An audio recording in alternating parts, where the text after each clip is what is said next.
on our program's website. To reduce any accidental noise and ensure clear listening for all of the participants, I see that we have over 134 participants today. This evening, please keep yourselves on mute until we call on you during the Q&A. If we perhaps notice a participant who is not actively speaking and is accidentally, I feel like it's like you've texted me outside of work before, but I don't mind. Jamie will lovingly mute you on our end. We have support staff with us today. For the Q&A portion of the evening, feel free to use the raised hand feature or type it in the chat box. Yeah, as I was talking about being muted and unmuted, Jamie muted me, and I thought that was pretty clever.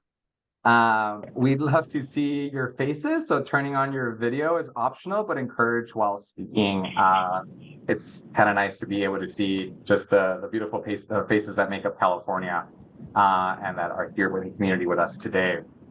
If you are experiencing any technical difficulties or any tech issues, either directly chat Jamie Huynh or email ejactiongrants@calepa.ca.gov. We're going to drop that email in the chat just so that you have the ability to email us if you have any tech issues. I don't know if Chloe or Jamie could put that in the chat. Again, my name is Moises Moreno Rivera, CalEPA's Deputy Secretary for Environmental Justice, Tribal Affairs, and Border Relations. I will hand it over to my colleague, Chloe, who's part of the team here to go over Zoom logistics.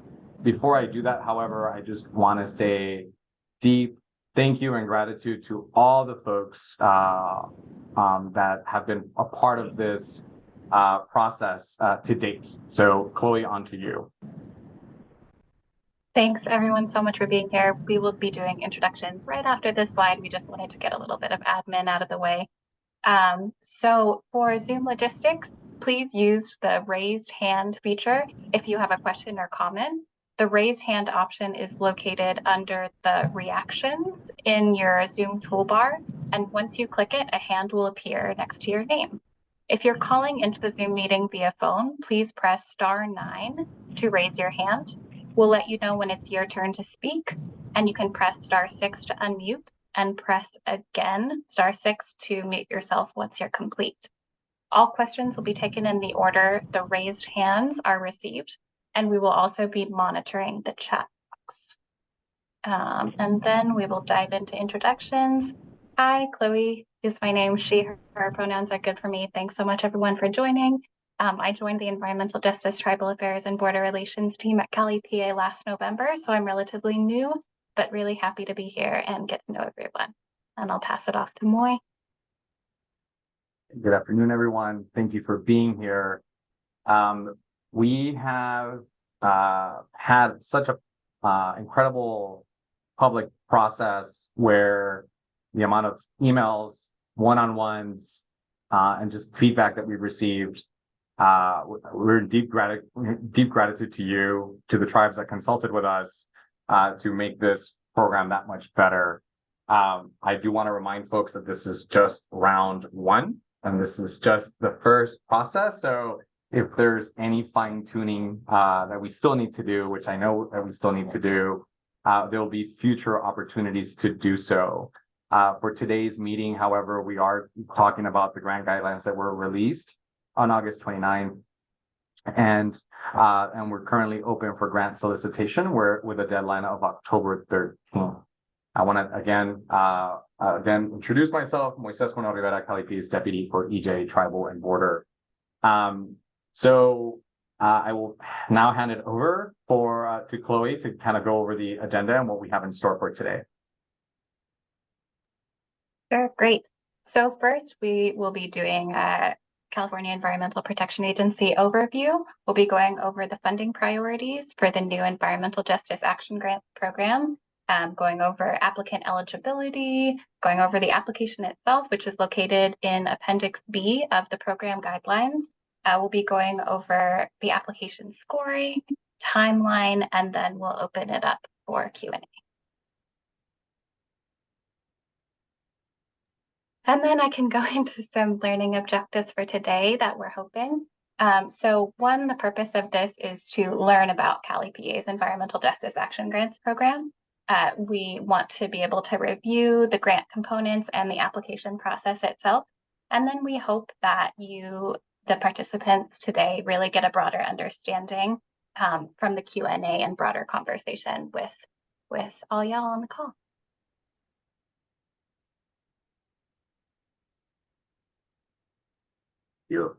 As I shared earlier, the public process and where we are today is extremely invaluable for CalEPA to really accomplish its mission.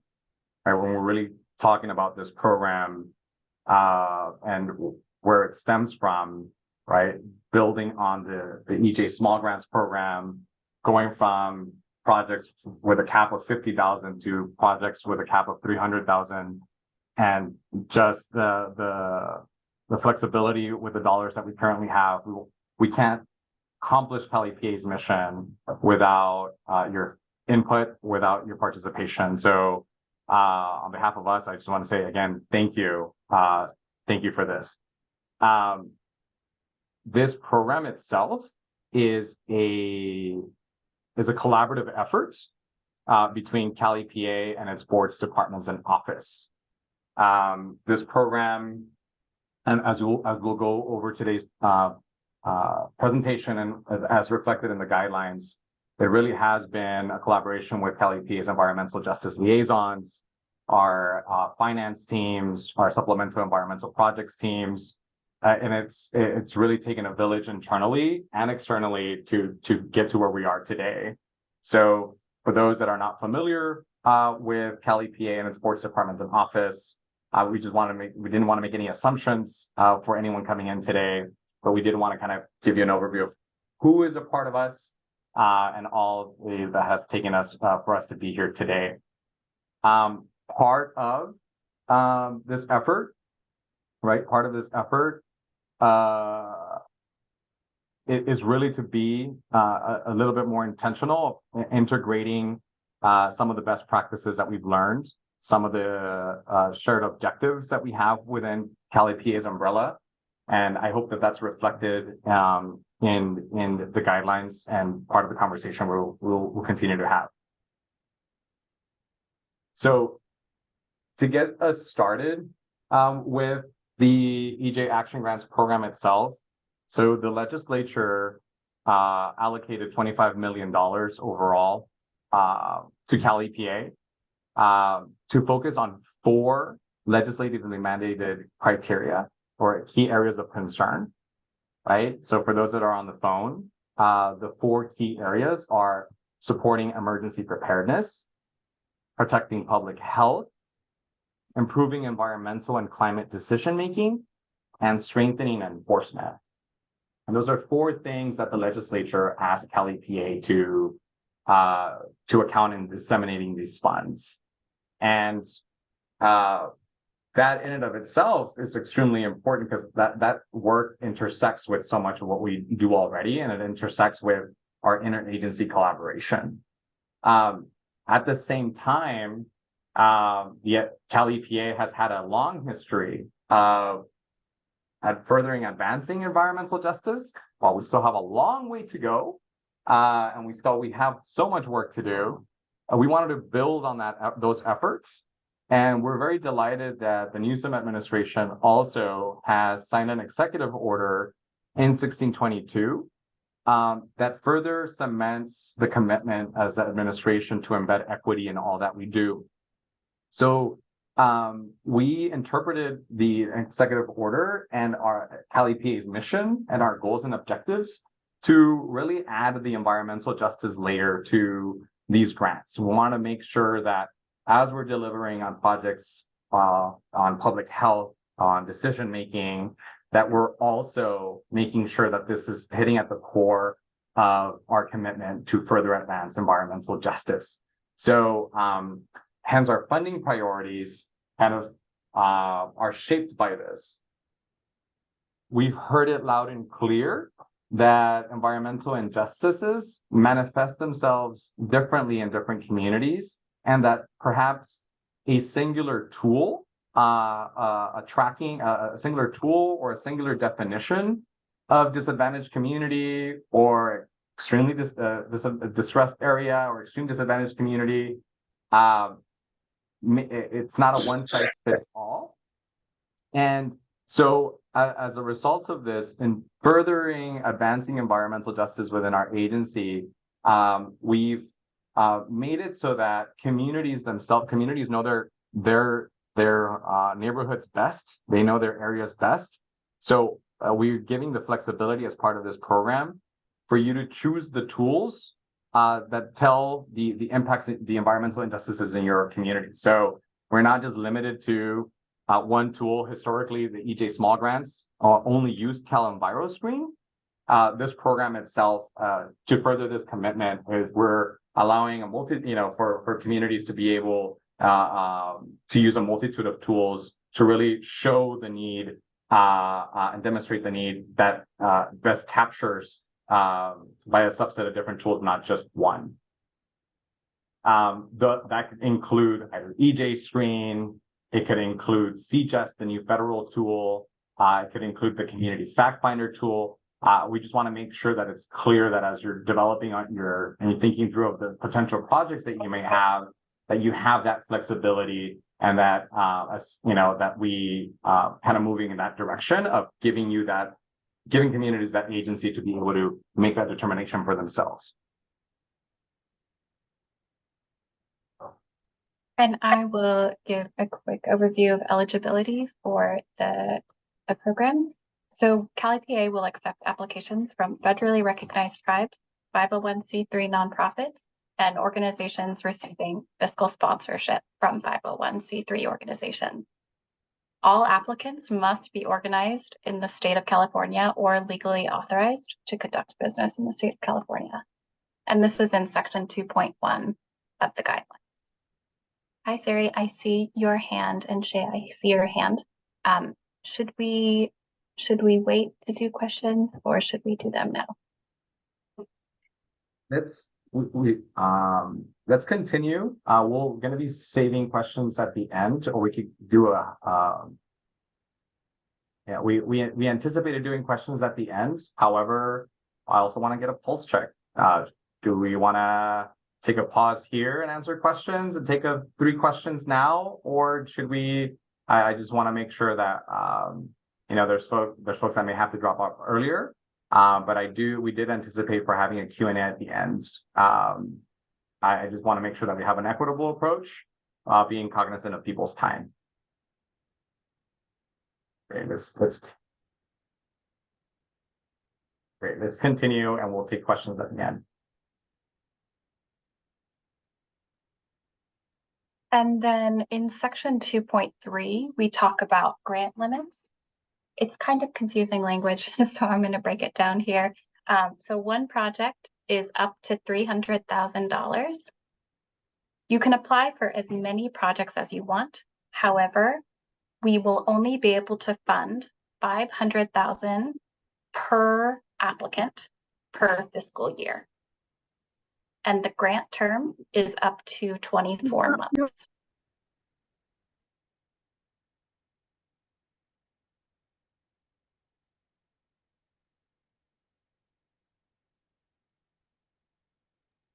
And now I'll pass it over to Mike to talk about the different applications.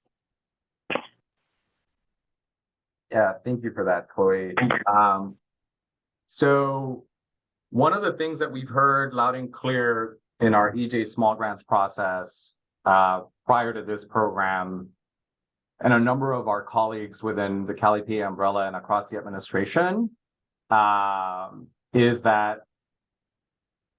organizations have technical assistance providers, expend a lot of time without a guarantee that they will get a grant and that they will get a grant award, right? That going through the process itself is timely, it costs money, it costs energy, and that whole process itself is time consuming. And so as we were developing these guidelines, and with feedback that we've received, we wanted to make the application process a little simpler, or provide not necessarily simpler, but provide different avenues for applying to this program or have eligibility for this program. So the first piece, one of the things that we've heard is that communities have already thought of projects and have already thought of solutions, and justice has been delayed where there's been lack of funding or alignment in their types of projects across the state. So we looked at the list of the supplemental environmental projects list that CalEPA hosts across its boards, departments, and office. And we're considering for those that are on the supplemental environmental projects list prior to June 30th of this year, that they would be eligible for funding, and they would go through the same screening as any applicant would go through. Right now, our boards, departments, and office have worked throughout the summer to engage and communicate with organizations that have that are on the list. Emails have gone out. If you have not received one and are on that list, anticipate an email or communication, or please engage with us. We wanted to make sure that those that have already given it some thought, that we didn't delay more justice to these communities. The other piece of this is that us funding SEPS projects is not necessarily that we're letting polluters off the hook. We've heard that in other public forums. This is just one of those mechanisms that we wanted to make sure that if communities have already thought of a project and there hasn't been a matchmaking of sorts with a polluter, that a community wouldn't have to wait in order for a project to be funded. So I wanted to provide that clarification. The second piece is that sometimes grants deadlines and grant guidelines and submission deadlines align within one board, department, or office. There's similar timelines between different departments and agencies on grants. And sometimes you're waiting on a response from a board or a department, and you're wondering to see if you're going to get funding and if you could apply, and there's synergies where you could use the same application and try to see if you could have a parallel process for another grant program. Well, within CalEPA's umbrella of boards, departments, and office, if organizations and eligible entities have applied, they could submit that information to us. If they've applied to CARB and they have yet to receive funding, they could send us that information, and we would assess whether it meets our grant criteria or if we need additional information. And we want to make sure that that process that we facilitate those conversations for eligibility. The third piece is if you're not on a SEPS list, or you haven't applied to a CalEPA entity, it's a board, department, or office for funding, and you just want to apply to this program directly, you have the ability to do so by submitting an application via email. So the idea here was, how do we facilitate this process that doesn't add additional layers and additional burdens to organizations? So that was one of the intents of this approach.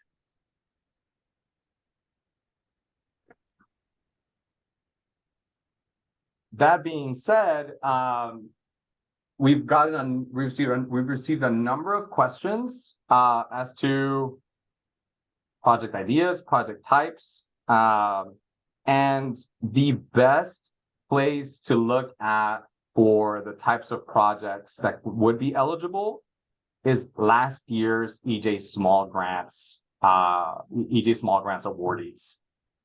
We were doing an internal review as to the projects that were funded through the EJ Small Grants last year, and there's a lot of overlap with the guidelines this year.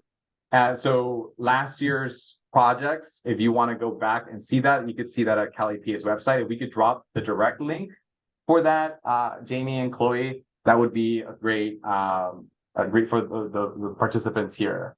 But the direct link to the actual EJ Small Grants 2022 awardees, so that people have the ability to check those. This is one of those that we've heard loud and clear of, like, whoa, what projects can you fund? Well, we want to make sure that that we provide you with a start there, because this is a brand new program, because this is the first time that we're working, that this is round one for this program. It was very, very challenging to, just say, well, we could fund this or we could fund that, or yes, that project aligns, or so then we went back to different to the different projects that we had funded in the past, and the ones from last year aligned the most. So that would be a great first start. Also, I'm tracking in the chat that it seems like maybe there's some interest in a middle Q&A portion. So I feel like right now would probably be the best place for that before we go into application component. Sure. You can So get that maybe we started. can take Now a there's few some questions in the Q&A. I'll start. Well, there's Sari. I see your hand up. We could start with you, and then I'll go back to the chat in the Q&A. Yeah, thank you so much. And the question that I have, that because my organization is working with more than one location, but in the past 4 or 5 years, our main location or main area that we work is in the West Contra Costa County area, but we also have the office in Sacramento, but I also have the network of my network that are interested to apply, but they don't have experience. But my question is, if my organization gonna serve as a fiscal sponsor, we are talking about one in Fresno, the other in Stockton. So, and I plan to apply for West Contra Costa County, City of Richmond, and West San Pablo as well. But any recommendation, any suggestion? Yeah, that's a really great question. So one of the things that we want to make sure that we see is that as you're providing description as to project location, right, that it's clear where the projects will take place. Right, we like the guidelines right now is just making sure that you do provide where the projects are taking place, where this will be happening. So as long as there's consistency with what the guidelines are asking, and we'll make sure to take that into account, and we'll ask for follow-up information if need be. Yeah, because the reason because in the Central Valley, even though we have a lot of Southeast Asian community in the Central Valley, but not many of them are in the position to apply, because for whatever reason, but they have a group who are interested to get involved. But I just want to help them out to have apply a little bit small grant to start up, to set up the team or the group that get involved with the process, and also do a capacity building or development for the future bigger challenge project in the next couple of years. So that's what I want to help them out. Oh, thank you for that, Sari. And we welcome to have a follow-up conversation with you to kind of go in through those details. We will have office hours next week, starting next week, and we could take a deeper dive into your specific projects and answer some of those nuances. And looking at the order here, I have Genevieve. Yeah, hi, thank you. This is Genevieve Amsalam with the Central California Environmental Justice Network. I had a question about the funding amounts. I apologize, I'm still kind of confused.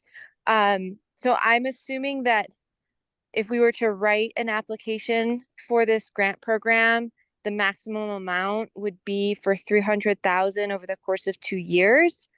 And then it says that organization cannot receive more than 500,000 in one fiscal year. Is that underneath like all CalEPA agencies? For instance, we have a open application in with the California Resources Board for a 617 grant. If that were to be funded, would that then limit how much could come through CalEPA in a fiscal year? I'm trying to figure out Thank you what the for that question. That's is such for. thank you for that. So first and foremost, the $300,000. So if you're an organization that has 3 projects in mind and each of them being 150,000, you could apply for those 3, right? And potentially be eligible for those 3, right? But no one project can exceed 300,000, right? So that's on the one hand. So if you have 5 projects of 100,000, and you could potentially be eligible for those 5 or 2 of 250, however you want to break down the math for those projects. I Now, see. yeah, so that's your first part of your question. To the second part of your question is receiving funding from the Office of the Secretary through this project does not impact your ability to receive funding through one of its boards, departments, or office. I think what I wanted to clarify here is that, let's say you applied for CARB funding and you apply for CalEPA funding at the same time, and you're using the same grant. We wanted to provide, the same application or the same information in the application. We wanted to provide flexibility to you for you to have parallel processes so that you wouldn't have to develop 2 separate, different, distinct applications for your organization. I understand. And I appreciate that process you've embedded in this. Just as a additional question, if we were to be a subcontractor for someone else who's applying to the same grant program, would that, I'm assuming that would kind of hit that 500,000 limit as well, right? Even if we weren't the main applicators. That's a question that I would have to follow up on, Genevieve, because on the one hand, the way that it's written in the guidelines is that applicants themselves, so primary applicants, cannot exceed the 500,000. So I would have to go back and clarify it. Okay, thank you so much. Yeah, thank you for that question. I'm gonna go to some on the Q&A, and Cynthia, I'll come back to you. I see that you're next on queue. Just give me 1 second to see the ones that are on the queue. Duke Choi asked the question, are projects that cover more than one legislative priority are considered more competitive? The immediate answer is no, because communities across the state have different needs, and there's different there's different needs and there's different nuances across the state, right? So we want to make sure that if there's multi-benefit projects, that's loud and clear, right, in the application. But we wouldn't want to take the approach, and I don't want to take the approach that just because somebody added 3 different layers to an application, it means that it will have an edge. Where CalEPA will take that discretion is how is community engaged in this process? We're going to take into account regional diversity. We're going to take into account the least amount of resources in a particular area. We're going to assess whether an area has received funding in the past or not. So those are different things that we're going to be looking at. As for the legislative priorities and the level of competitiveness, we just want to make sure that you're at least hitting one of those, and that it's meeting an environmental justice perspective as detailed in the guidelines. I'll take one more question on the Q&A, and then I will go to you, Cynthia. Carmina Paz asked the question, are you awarding a certain amount of grants per region? We're taking into account regional diversity across. So we're having a screening team. We're having a roundtable for our reviewers so that we have a broad understanding of the need for all the applications that we've received. We're not going to say, the LA region will get 10, San Diego will get 10. We want to make sure that based on what we did receive, that we assess the awards from there. On to you, Cynthia. Thank you. I'm still a little confused with the SEPs. So I know myself and some of my colleagues got a phone call kind of out of the blue about SEPs that are very, very old from the Department of Toxic Substance Control. And it seems like some of the projects didn't line up with what we had originally proposed. So I'm wondering if there wasn't a sorting error on the spreadsheet. As an example, my organization was attributed to a grant for Southgate. And we definitely are not in Southgate. And so I just am bringing that to your attention because we do, want to pick up those threads of those SEPs, at least for the ones that are still viable at this time. But I'm also concerned about what you guys have on your end. Is it matching up to what we have on our end? And it's my understanding that the SEP would go towards that maximum amount if we did also apply for this grant. So thank you that's so kind much of for bringing that up to my concern attention. and question. No, thank you so much for bringing that to my attention, and I'm very happy to follow up with you and the information that was shared with you. I want to make sure that there's clarity and consistency across the board and how we are handling the SEPs aspects of these projects of this application. One of the things that I wanted to share is that we looked at the list that was on the CalEPA's website, the SEPs list on the CalEPA website. And we looked at those that were there prior to, so starting June 30th and back, and to be able to then look at the information that we did have, whether it was 1 year old, whether it was 5 years old, the projects that were not funded, and being able to have that follow up. So if at any given point in time, things changed, that was part of the initial touch point of wanting to make sure if what was there accurate, what was there, if there was still interest. So I do want to follow up with you, Cynthia, and those that are still have questions, because again, we don't want to delay any of these projects. At the same time, we want to make sure there's consistency with the guidelines, and happy to follow up with you and set up a follow-up call with those that still have questions, particularly about the SEPs. So thank you for bringing that up. I see, is it Sewa? Yes, correct. Sewa. Yeah, hi. I'm Sewa from KYCC. So I have a question about the consultant, like subcontracting. So if we hire a consultant and then based on the scope of work, if they need to hire like a subcontract, like a consultant or something, then does that need to be included in the budget proposal as a line item, or it doesn't need to be in the budget line item?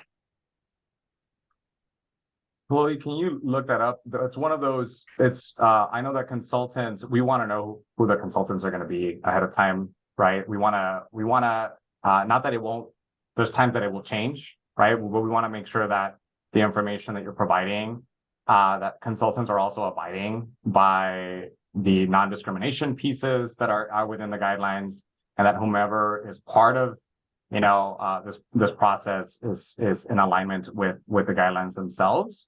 So as to the other portion of this, of where it's needs to be addressed, I believe there's a section in the guidelines that touches on this. Chloe, if you could raise that.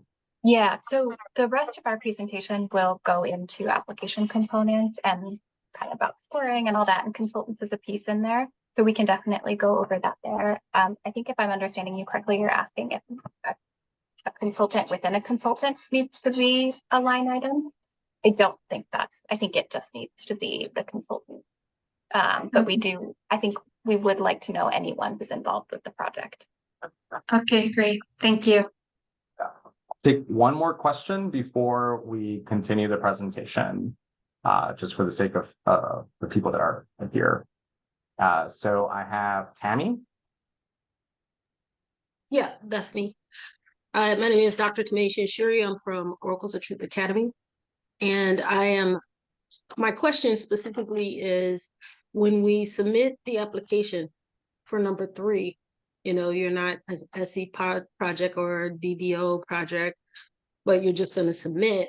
Should you be submitting one application for all of your projects, or a separate application for each project? We want to take each project separately. So yeah, so if you have 3 different projects, 3 applications, so that it doesn't get lumped in as one. So if it exceeds the $300,000 threshold, right, we want to make sure that that doesn't get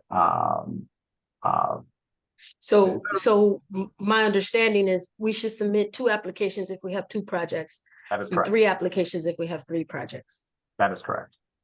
Okay. Thank you. Yeah, of course.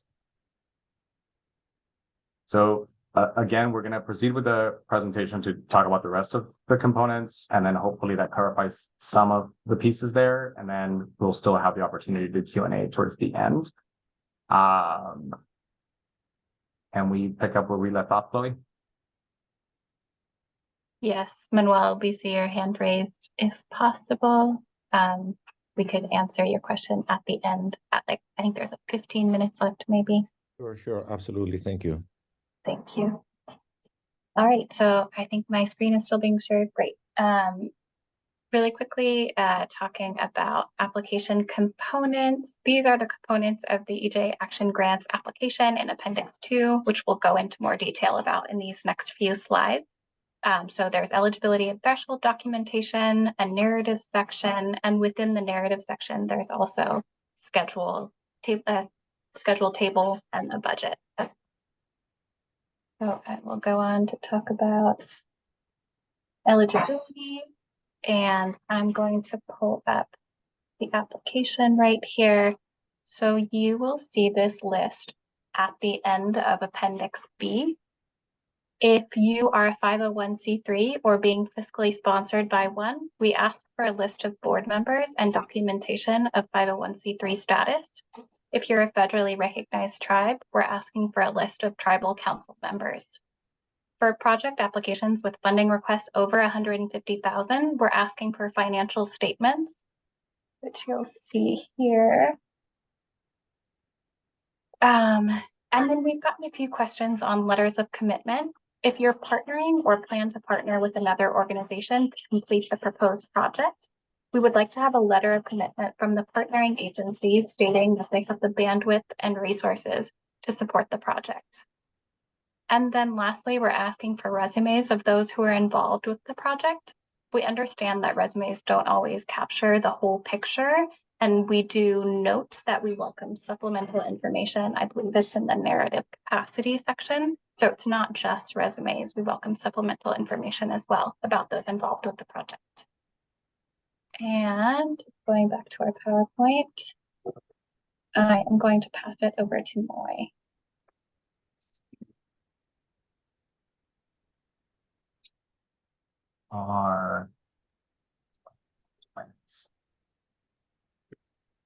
So as I've been reading through the chat and seeing the comments, Matt, thank you for those comments. Communities know best, right? Communities know best. They're what they're experiencing. And we want to make sure that as we're going through these applications that that's identified there, right? So communities know best how to go about projects, know best about the issues and the injustices that they're experiencing. And so as we're thinking about capacity, also what it takes to deliver on a project. So part of the narrative is really talking through about the capacity to be able to deliver and to be able to address the issues in the particular community. So you'll see that in appendix. If I may, Moy, I mean, this is a community of practice here, and some folks have more resources and experience to compete for these resources than others. And it would be really great if the EJ community sort of lived up to its principles and identified folks that plain old don't have the time or the resources to come down here and play Poverty Olympics. We have stats on who dies early, who's born too light.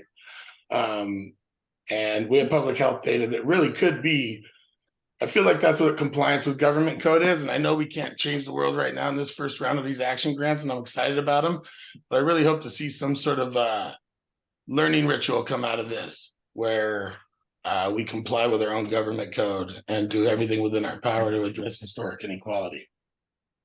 You know, Matt, that's so. Thank you for bringing that up.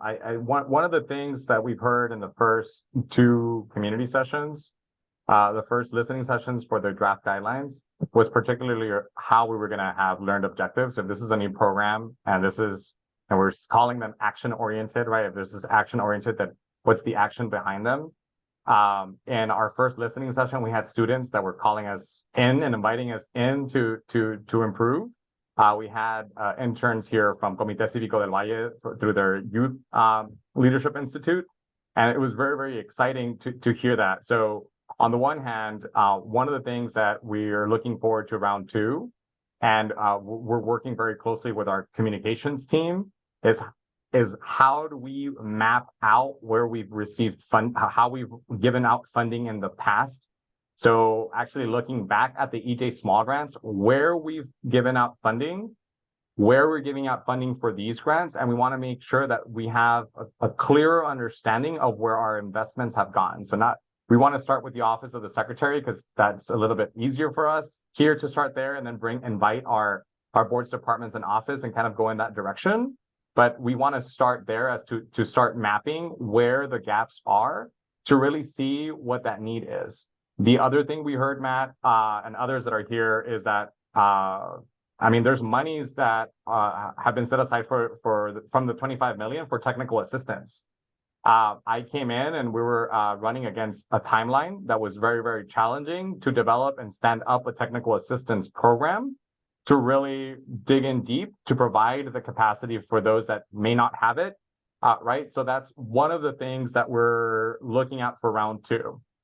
The other piece of that is we're moving to, we internally in the Office of the Secretary have never had a digital system to track all of this, and we've never had a grant management system. And that's something that we're bringing in for round two, where we're actually starting earlier next year with a grant management software to be able to start making more sense and better tracking of our data and information. So while at this moment in time for round one, we're not offering those things, we hear you loud and clear, and we want to be able to work with you and others to be able to then to build that out, because I too want to know where we are lacking in investments. I too want to know where we can improve. That's a shared sentiment. However, I just wanted to share that coming in having a tight deadline to be able to deliver on getting money out the door while building out our new program. So I want to say I hear the frustration, and I share the frustration, and I want to be able to work with you and others to identify those gaps and support those that may not even be at this meeting. Yeah, I know you can see around the corner, and I don't know if you know about the U.S. Digital Service that is mapping the IRA and the other, the funding amounts to community. Might be a good place to look. And then, of course, let's not just evaluate this process with agency people. Let's look to some of these community-based organizations to be involved in that evaluation. It's gestational, but the next time we run these grants, they'll be super bad. Now, and so thank you for that. Great. So next slide, please.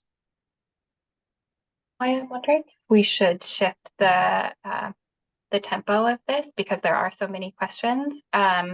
These slides will be available. I'm wondering if there's anything that we can condense or whatever your call would be. Let me look at the slides right now and then kind of go from there. So this section that we're in right now is just talking about the components of the application and kind of going over that. And then next we were planning on talking about the review process, the scoring criteria, and Let's then the go to timeline. slide 22 and go straight to the budget and kind of go to those pieces, and then we'll go from there. Is this, I don't have slide numbers. Is this slide That's 22? the budget. Okay, great. Right All there. right. Yep. Great. So I will talk briefly about the budget. So this is in the project design and feasibility section of the application. The proposed project's budget should directly align with work plan task and light item. Yes, you will get the PowerPoint after the meeting and the recording as well. That will be on our website. If the proposed project is receiving matched funding and or spanning across multiple fiscal years, we ask for that to be broken down in the table as well. Please refer to section 3.2 in our guidelines for eligible costs when creating your budget. We'll dive more into consultants later. I think that's like the next slide, or we won't talk about it later. And for budgeting purposes, know that consulting contracts must take up no more than 20% of the total award. Indirect costs must be no more than 20% of the total award. If you're a fiscal sponsor applying with a co-applicant, the fiscal sponsor fees are included as an indirect cost and must be no more than 15% of the total award. And for applications involving a fiscal sponsor, indirect costs are capped at 25%.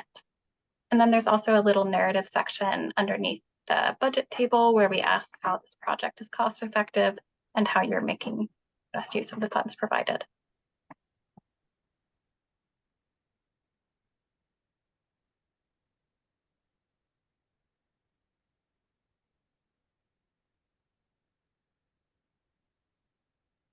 And then which slide did we want to go to next? Let me see, because I'm looking at questions and I prefer to answer the questions rather than going from there. But I think it's extremely important that we start going into the review process because some of the questions are going into the review process. So slide 26. Great. So review process. As outlined in section 4.2 of the guidelines, the review process for the EJ Action Grants includes a screening team, which determines whether the application has met threshold eligibility and requirements. There is an interagency review panel and a roundtable discussion for both the screening team and the interagency review panel. From the review panel, it moves to the Office of the Secretary for final scoring, and awards announcements will begin early to mid-December 2023. And I want to just share that for the screening team and the interagency review panel, we also have participation from the Strategic Growth Council, and we also have participation from the Department of Public. When we were looking at this program, there was a lot of synergies and intersections with those entities, among others. We are also in consultation with a number of other departments, just based on the breadth of the scope of this program. So that interagency review panel includes enforcement staff, EJ liaisons, environmental justice staff. It also includes supplemental environmental project staff and staff from the environmental justice and tribal affairs team here in the Office of the Secretary. So I just wanted to share that it's a intra and interagency review panel, and I know so I just wanted to share that piece. Going to the objectives and visions here. right? The 40 points is really, really looking at the legislative mandates, right? Looking at, did you at least cover whether it's public health, climate decision-making, whether it's enforcement, or emergency preparedness. So at least one of the four, right? Again, understanding the community needs. I've seen a lot of questions in the chat as to, my community is very close to a wealthy community, or my community is, it's really difficult to come up with a number of data and tools. This is where the narrative section is extremely important, and the flexibility that we're allowing applicants to use more than one tool. So don't limit yourself. So if there's, if you're using a multitude of tools, again, whether it's EJ Screen, CalEnviroScreen, whether it's the Community Fact Finder tool, if there's some regional tools, regional public health tools, we just want to make sure that that you have that flexibility. So and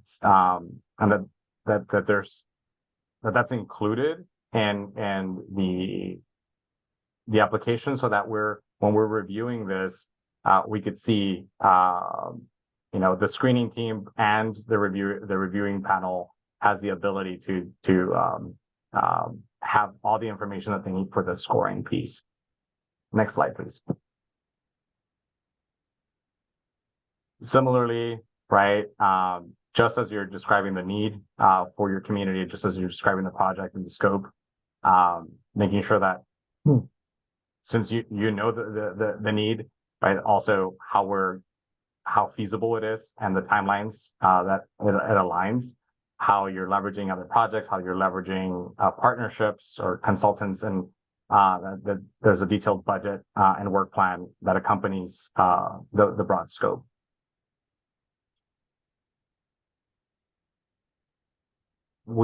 From the EJ small grants, we heard that we used to score 40 points for capacity in the EJ small grants. We heard that was such a barrier for a lot of projects, and that we needed to place the scoring elsewhere. So this is reflected here, where the capacity piece, we lowered it to 20 points, specifically because of the feedback that we had received for the EJ small grants. So those that, working with a fiscal sponsor, making sure that's clear that the fiscal sponsor has the capacity and to be able to deliver on the project, and so forth, so on. Go ahead, Chloe. All right, so timeline before Q&A. So this grant application period is open until October 13th. This is not your only opportunity to ask questions, which is really exciting. We decided to create weekly office hours between now and the 13th, which is only 2 hours, but it still feels very exciting. You can register for these virtual office hours on our program's website, which Jamie will pop into the chat again, or it's somewhere in the chat, you will find it. And then we will have rolling awards announcements beginning early to mid-December. And then now some Q&A logistics. I know we've already gone through this, so I'm not really sure how much applies. This section is really to discuss any issues that folks may be having with the application. If you have comments on what you think should be changed in the program guidelines, we'd love to hear it as well once we open our public process and tribal consultation period for round 2 next year. In order to be equitable to the many folks joining us today, we ask for 1 concise question per hand raised. Once we go through all attendees with their hands raised and all the items in the chat, and you still have a question, we'll be happy to put you back in the queue. We welcome this opportunity for a broad set of questions from our participants this evening. When it's your turn to speak, please remember to unmute, state your name, speak slowly and clearly for the interpretation services, and be conscious of time. We currently have 30 minutes left for Q&A. And if you have any colleagues that couldn't attend this evening, we also welcome questions anytime at ejactiongrants@calepa.ca.gov.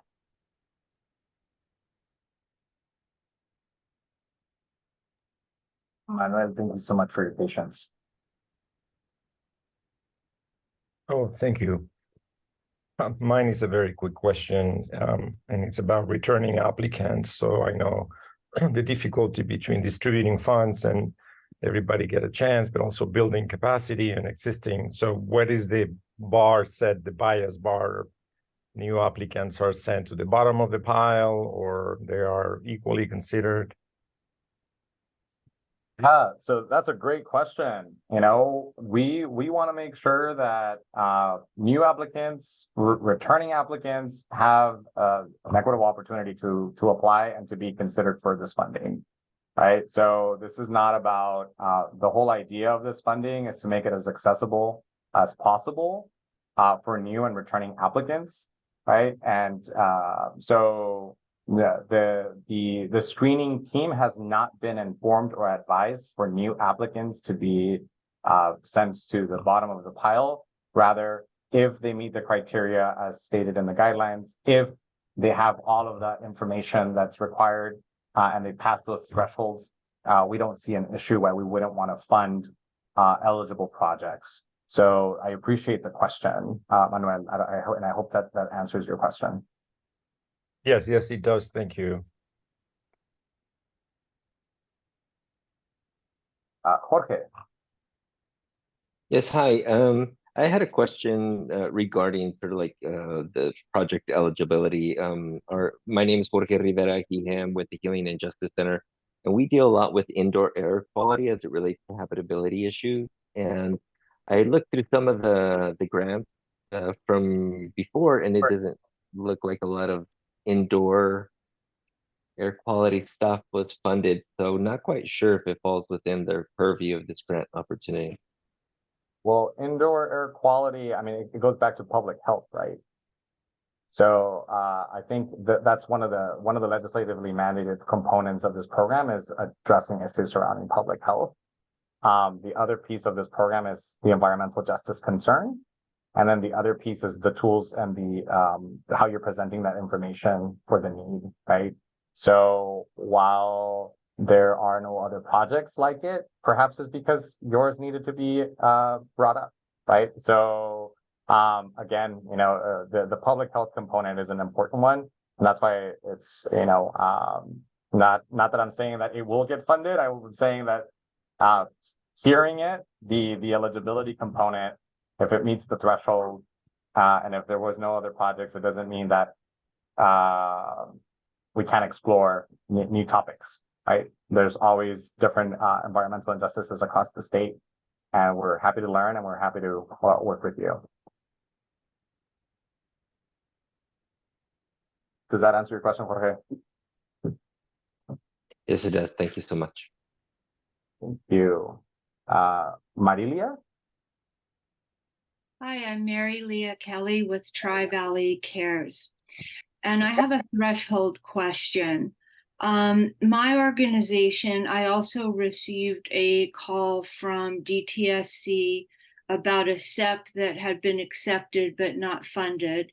I'm very grateful I got that call, but I'm a little confused as to whether I should take that SEP project, which is still something we would very much like to do, and use it to go through and do the application for the EJ Action Grants and apply through EJ Action Grants at calepa.ca.gov, or whether I should be doing a completely separate track with DTSC. I'm really unclear on what the application process is in our case.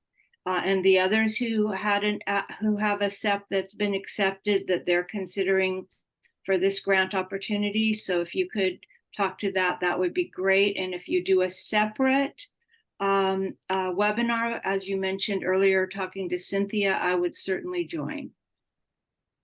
Thank you so much, Mary Leah. Mary Leah, sorry. I have the habit of reading things in Spanish first, so it makes sense from my head. But Mary Leah, thank you for that question.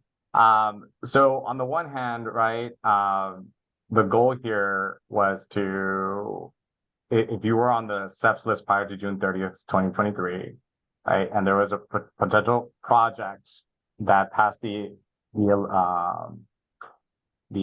screening piece, then what the ask was, if there's any information that's still missing, and you're interested into applying and being a eligible entity for this, that we would work with you to get that missing information or to be able to fund a project.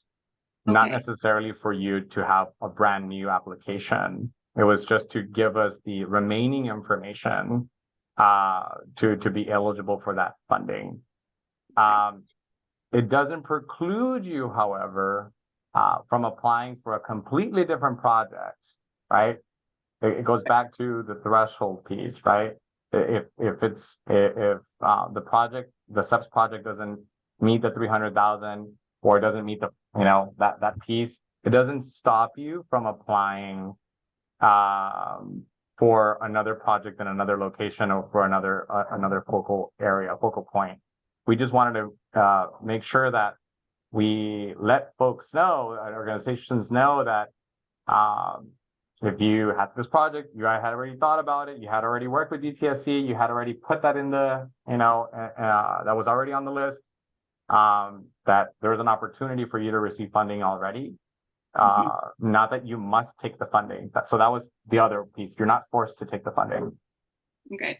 A little follow-up, which is the project for which we had the SEP accepted, what DTSC has in their files is a project executive summary, and they don't have all the pieces.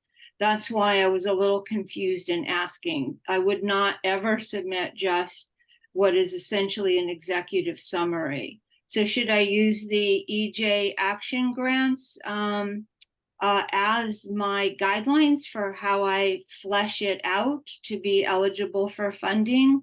Or should I talk to DTSC separately, or what do I do? Yeah, that I you can would go. speak a little to that if you want, Roy. Go ahead, Chloe. So yes, in section 4.3, it talks a little bit about what is in the EJ Action Grant application itself that we would need to see in the SEPS application.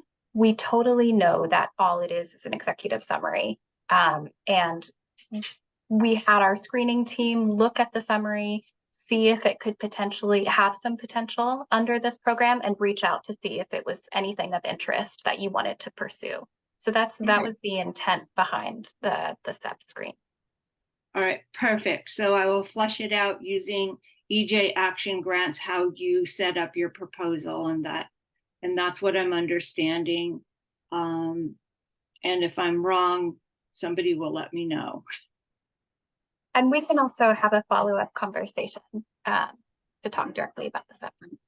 I'm on, Chloe. Thank you. I hope this was useful to other people on the call as well. Thank you.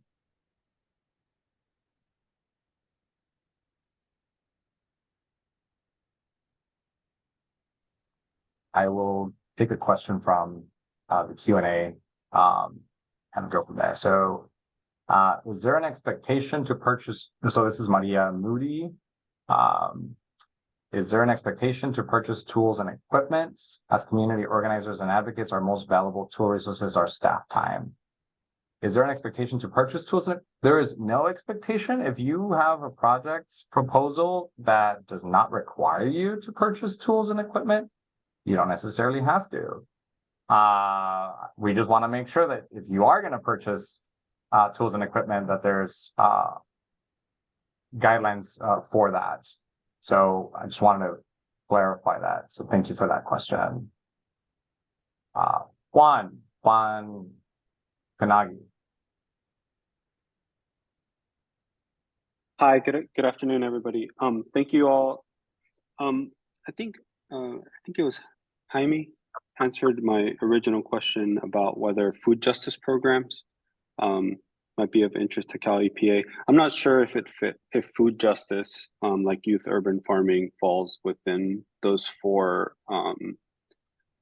state like buckets, but it's something that I can look into. The other question is, because this is due on October 13, and if an organization did not have time to put together an application by that time, what are some of the options, or when would a second round of this opportunity open? That's a Thank you. really great question, and I've seen other questions in the Q&A, and I'll try to answer both at the same time. So we anticipate, depending on the applications, we at least want to fund $5 million worth of projects, and I want to clear that. I want to say we at least want to fund $5 million worth of projects. I've spoken with our admin and our finance teams that are administering our projects. We can go into more and tap into next year's budget if need be. However, to your question about when will be the next round, we want to assess, depending on how many projects we receive this time around after October 13th and the screening and the review process. We want to assess whether we've met at least the 5 million piece to see whether we extend this round one for more applications, right? Or whether we close it there and start a new process for a round two. We won't know up until we gauge the information on how many projects we've received and how much, if we meet the $5 million threshold. So that's the nuance that we're working with right now, Juan. Particularly, like we want to make sure that we hit that piece. Right. For the round two, however, right, we will have a public process. We will have a tribal consultation process. We are looking at establishing a technical assistance program as it relates to this funding. And so those are things that are in the works, but we at least want to fund $5 million worth of projects this time around before the end of the year. Appreciate it. And just a quick follow-up. So if an organization is interested in applying, isn't sure if we have the time to do it, does it make sense to reach out to a program officer and begin the conversation at this point, or wait till after all of that other stuff happens on your end? The sooner the better, Juan. If we want to, if you have questions that you have, be best that we start teasing those out, just so that you're best prepared, whether it's for this round or for a future round. We just want to make sure that that you're supported in this process. Thank you. Thank you, everybody. Moy, just to interject really quickly, it seems like there's quite a few questions in the chat about the finances, the grant limits again. So if we want to just go over the 300,000 per project, I think we just need to clarify a little bit more. Oh yeah. So the way that we kind of went about it, so an applicant can apply up to $500,000 worth of, $500,000 per fiscal year, but one project cannot exceed 300,000, right? So for example, if you have 5 projects of $100,000, you could potentially be eligible for 5 projects of $100,000. However, not one project can exceed $300,000. So if you apply for one project that's $300,000 and you receive the max, you want to apply again or you want to get more money, you would only be eligible for another $200,000. So that's the nuance there. And is it on applicants to do that budgeting, or can they apply for 300,000, 300,000, just like, do we make that decision of where the 500,000 cutoff is? Well, or is that something they should account for? Yeah, it's a little bit of both. We need to be able to track who's applying and how much they're applying for. So that's the onus is on us there, and it's also the organization that's applying should also be cognizant of how much they've asked for. It's a little bit of both.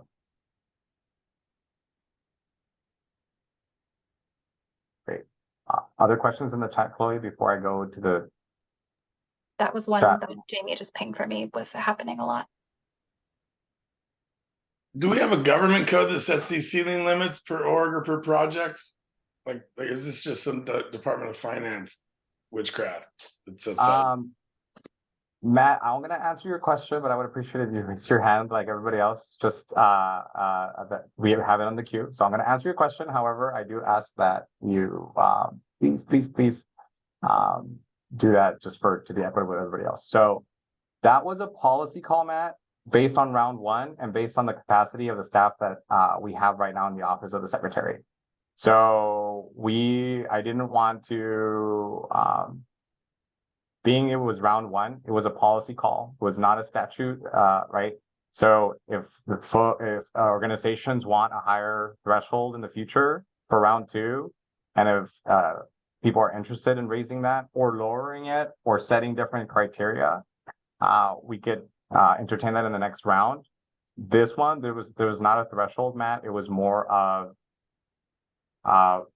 feedback that we heard from across the state on, well, we wish we had at least 250K. We wish we had at least, 200,000. We wish we had at least X amount of money. So we try to balance that out from what we heard and the staff capacity that we have right now. I still have 2 vacancies that I need to fill. So it's a little bit of capacity, understanding, and need. So there's that.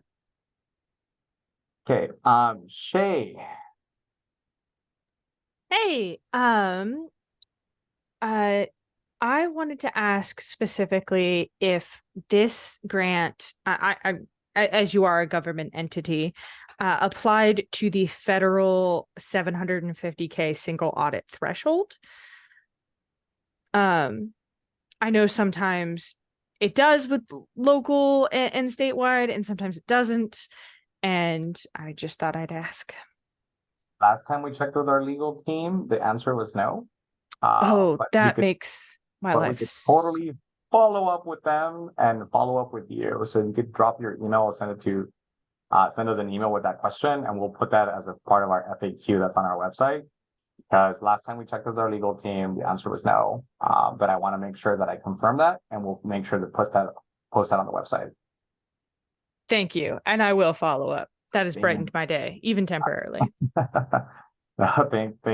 you for that question. I'm pretty sure others had a similar question. So I see Casey.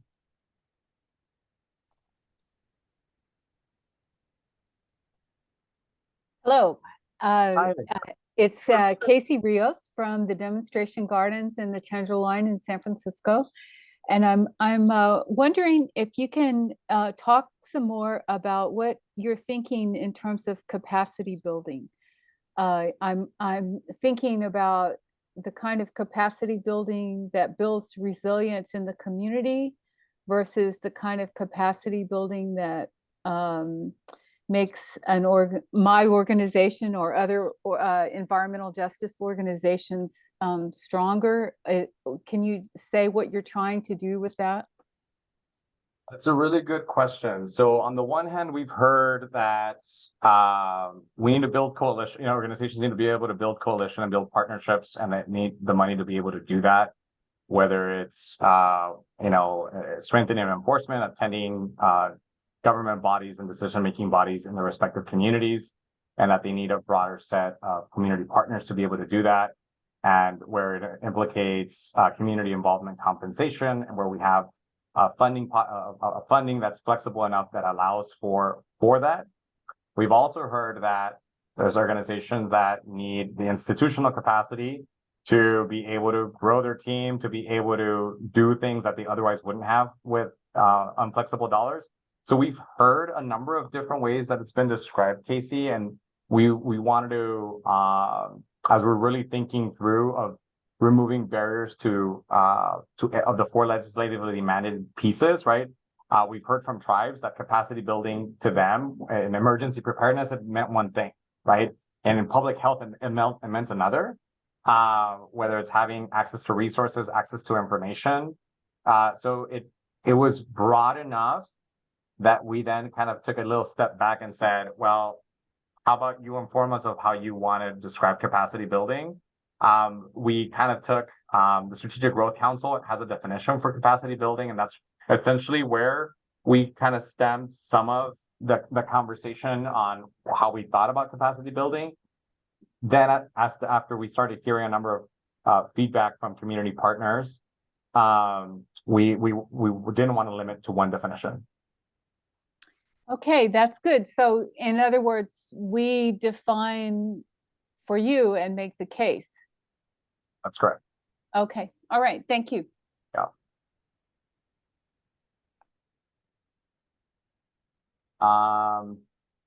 Great. I look at, so Duke. Hi, thank you. Duke from API FM. I think you might have answered part of my question, but I just wanted to ask about that legislative priority area, the third one of improving environmental and climate decision-making. Just wondering if you could elaborate that on what exactly that means, because we're wondering if it would be acceptable to use grant funds to establish a committee within our service area with the aim of proposing policies aimed at reducing greenhouse gas emissions. It's a really great question. So we've heard a number of feedback, Duke, as to what climate decision making means for a number of different entities, right? We heard from some human rights water organizations that climate decision making to them, given the fact that the Water Board Safer program is a CCI California Climate Investments Program, that there should be a mechanism to build coalition around there. We've heard from other organizations that they wanted to make sure that youth had access to government bodies and that they could have access to policymakers and use the money in that way. We've heard that some organizations want to be able to use the money to pay for community involvement compensation specifically for committees and to attend meetings. So the aspect here is the decision-making piece is making the clear argument that because of the environmental justice purpose, that there's impacts to decision-making, right? That will address environmental injustice policies or unjust policies. So that's one of those things that using the tools, using the need and sharing that narrative would be instrumental in kind of making the case as to how you define that, because it has meant different things for different communities. The guidelines do allow for community involvement compensation. So if you're establishing a committee, if that's something that you aim to do, the guidelines, it's consistent with what the guidelines are allowing. Thank you. Yeah. Let's see. Oh, look at the questions in the chat. Yeah. So Kelly Hunt asks, does this program build on the EJ Small Grants program from previous years? I believe we talked about that a little bit. Yes, it does.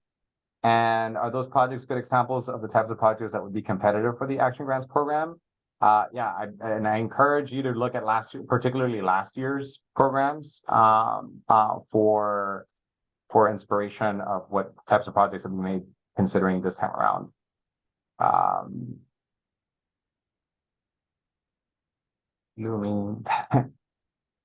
Yeah, Kelly, we had it organized for last week, and I was out sick the entire week, and unfortunately I was that's where we're offering office hours the following 2 weeks to be able to clarify questions, and the team is also available to answer any and all questions over email or if you need a one-on-one. So I apologize that that I wasn't at my 100% health, that we had to push this back a week.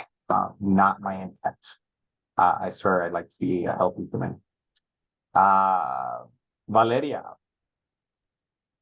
Hello, hi. I have a question related to multiple projects that are kind of together. Valeria Laceponar from University of California, Davis.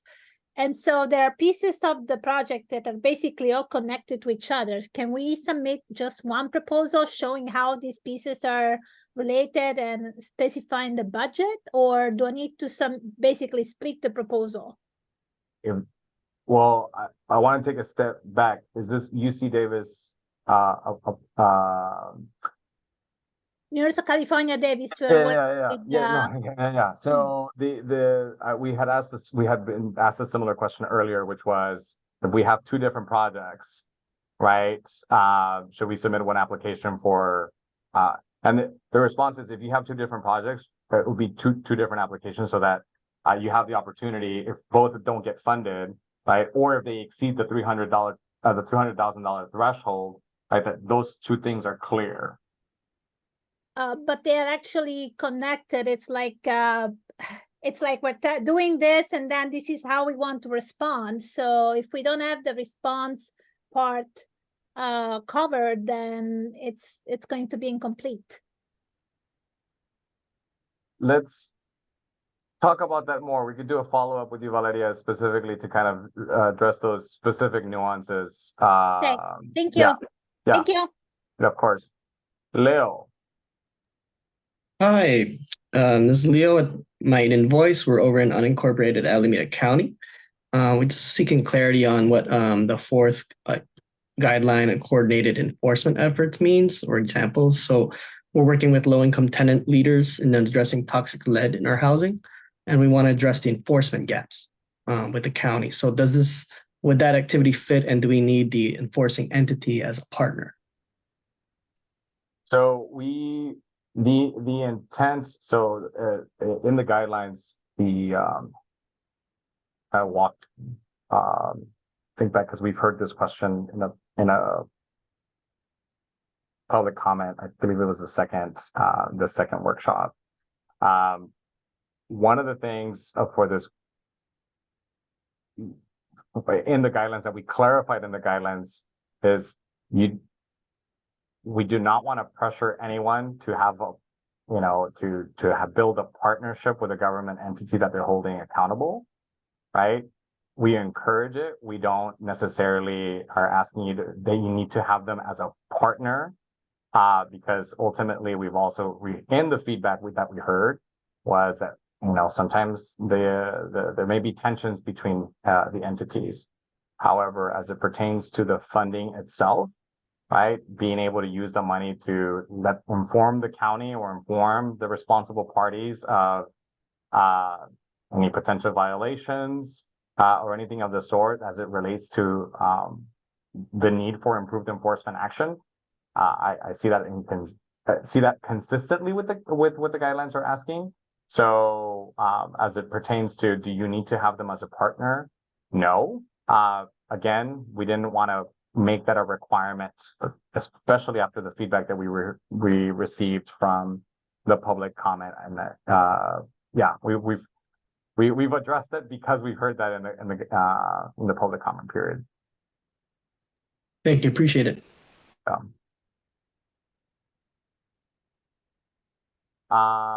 I see Moses. Good to see you again. Good to see you, Emily. Glad you're feeling better. Can you see me? Hear me okay? Yeah. Thank you. Yeah. Just to expand on the earlier question, I know we actually, I believe I brought up that talking about the enforcement back when you were here in LA, but just to get a little more deeper in the weeds there, part of my question building out to that, can we expand in the proposal, say, under that bullet point, working with would it just be limited to just at the CalEPA level, or can we get it down into the org chart going down to say strengthen the enforcement for car, bus, the CD pesticide, OEHA, UTSC, so on and so forth? The guidelines themselves don't restrict you to just CalEPA. In fact, they don't even state the entity at all. So to that question, I believe Leo was asking about the county, right? So there's nothing in the guidelines that make it clear that it has to be a CalEPA board department or office, or the county for that matter. It's just as long as the project, the application itself is addressing the fact the enforcement aspect and the EJ aspect of it, and the case for it. Okay, just in defining it in the application, just to see where. Okay, all right, cool. Thank you. Yeah, of course. Stada.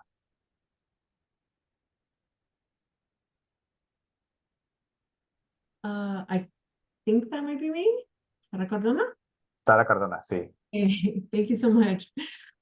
Yeah, we're just trying to understand what is meant by a consultant and the documentation that we need. We're looking actually to bring a lot of different community-based organizations together in addition to ours, and we would like to compensate, you know, all of them for participating. So would we write them as consultants or not? That's a question that we keep on getting, Sara. So that's what we actually inquired that with our legal team, and we'll be putting their response in our FAQ as soon as we get the response. Because on the one hand, the consultants, we've heard community involvement compensation, we've heard community expertise, we've heard tribal elders, cultural practitioners to be consultants or subcontractors, or we're calling them consultants for the purposes of this grant program. However, there are organizations that have reached out to us that they want to partner and have a partnership as part of this funding opportunity. So instead of having just a fiscal sponsor per se, and then having the organization that's doing the work, there are some organizations that have reached out and they want to do a 50% partnership or a 60-40% partnership. Those are some nuances that we need to address with our legal team, particularly because that had not been brought up before. And so we're seeing if the guidelines give us that flexibility, and we want to make sure that that we answer that question and we provide that clarity on our website. Okay, that's wonderful. Yes, because then you're right. In addition, we'd like to enter into really a partnership and write in an organization to bringing their staff time or hiring, you know, somebody through this funding opportunity to do, you know, a significant portion of the project with us. So, okay, we'll look for that clarification coming. Thank you. Yeah, of course. And yeah, we asked earlier, you're not alone in this, and we want to make sure that that we answer that as soon as possible, because that is an important component. And if organizations are seeking to do this level of partnership, either, you know, if we can't do this time around, we'll make sure that that's an ultimate consideration for round 2, if it goes to that direction. However, if there is flexibility, I want to make sure that people are aware.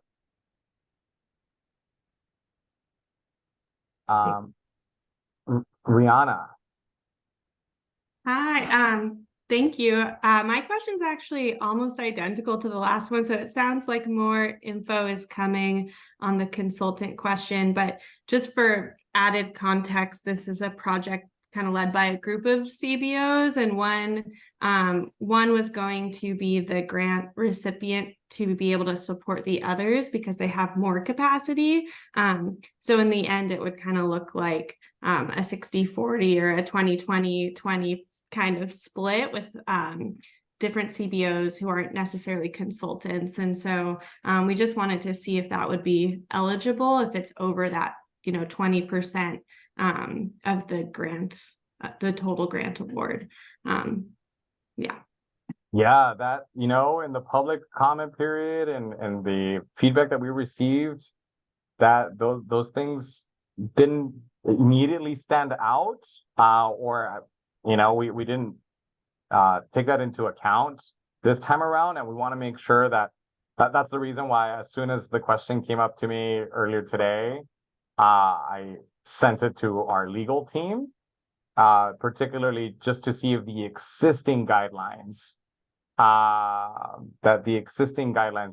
amenable to that. If they're not, Rihanna, we want to make sure that for a future round, that's one of the things that we take into account. The last thing we want, right, is to add another barrier. That's what we're trying to reverse and undo as part of this process. So I appreciate the questions as it pertains to this to this issue area. So thank you. Yeah, thank you. Of course. Manuel. Yes, a brief question. I believe last year the ceiling was $50,000 in your small grants program, right? And I That is see correct. now, thank you, $300,000 ceiling. So what's the intention? I mean, that's a big increase. Is that implying that the projects have a different type of flavor, or what's behind that increase? That's really so. Thank you for that. So I want to clarify for everyone that's still on. The EJ small grants are currently not funded, but they are still in existence in statute, right? That's not going away. That's not going away. However, we received this one-time $25 million funding, Manuel, and the question was, do we funnel the $25 million to an existing program, or do we create a brand new program that has flexibility and takes the best practices from other programs that we've heard to allow for broader flexibility of dollars? And how can we co-create a program with communities to deliver on projects that in a little bit more substantial way? So with communities in mind, and with knowing that we didn't want to delay justice to communities across the state, it was so daunting just to seeing the SEPs list and some of the projects that had been sitting there. It was, we need to do something about this. So the new flavor is $50,000 could only get you so much. And while they're great, and I love the EJ small grants, was a former reviewer of those programs when I was working at the water boards. I also see the value of having a little bit more cushion, and of the value of being able to have a broader set of funding. So similar scope, just a lot more flexibility. Thank you. That's great. Thank you for the question. Jamie, I see your hand is up. Let me go to Melanie first, and then I'll go to you. Hi, thank you. This is Melanie. So when you say the EJ Small Grants is no longer funded, that makes me nervous, because my organization was actually awarded $50,000 for an 18-month grant through that. Should I be nervous that there's no funding to actually pay when we submit invoices? No, so we're putting, so the funding that's there, it's there for the people who have received the money. That's there. It's just that we've deprioritized it for right now so that we could focus on this one-time funding, because the EJ Action Grants funding sunsets. The $25 million is only for a brief period of time. The funding for the EJ small grants comes from the boards, departments, and office of CalEPA. They actually pay into it. So it's an internal. So right now we told our boards, departments, and office, hold off in giving us that money, because we want to deliver on these EJ Action Grants and we want to fund that. So there is no reason to be concerned if you've already been funding through the EJ Small Grants and you have the ability. It's just that we, moving forward for the next few cycles, we're going to be focusing on this. Those that have already been funded through the EJ Small Grants, those that are currently there and have that money, their money will come through, and that piece will continue. Thank you. That answers my question. Yes, of course. No, that's a really good question. Thank you, Melanie. Jamie. Hey, Moy. Yes, I just wanted to uplift some questions that we're getting in the Q&A. We have quite a few asking about stipends and where they can be applied. So I was hoping you could answer that live. Sorry, we have too many. Yeah, so stipends. Yeah, so the community involvement compensation stipends for community partners, that's an allowable expense within the EJ Action Grants. So that's one of the things that, because of the decision-making piece, right? One of the legislatively mandated pieces is improving decision-making, and that in order to improve decision-making, people need to be where the decisions are being made. So that is an allowable expense per the guidelines. Is there another question? Jamie? No, that's it. Thank you. Yep. Manuel, is that a legacy hand or do you have another question?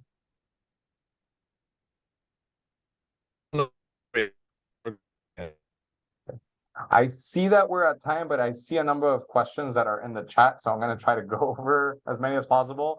If people want to stay on, I'm going to continue to see these questions. Because I do see that there's a number of them and I want to be able to kind of go through that. So, Carmina Paz, again, are you awarding certain amounts per region? We've already answered that. Taking into account regional diversity, but we're not saying, well, this city gets 5, this city gets 5. We want to make sure, we want to have a nuanced approach. Matt, your question, does strengthening enforcement only pertain to entities and resources regulated by the bureaus within the protection agency? No, right? We want to make sure that the guidelines allow for flexibility. It doesn't make it very clear. It doesn't set that it has to be CalEPA.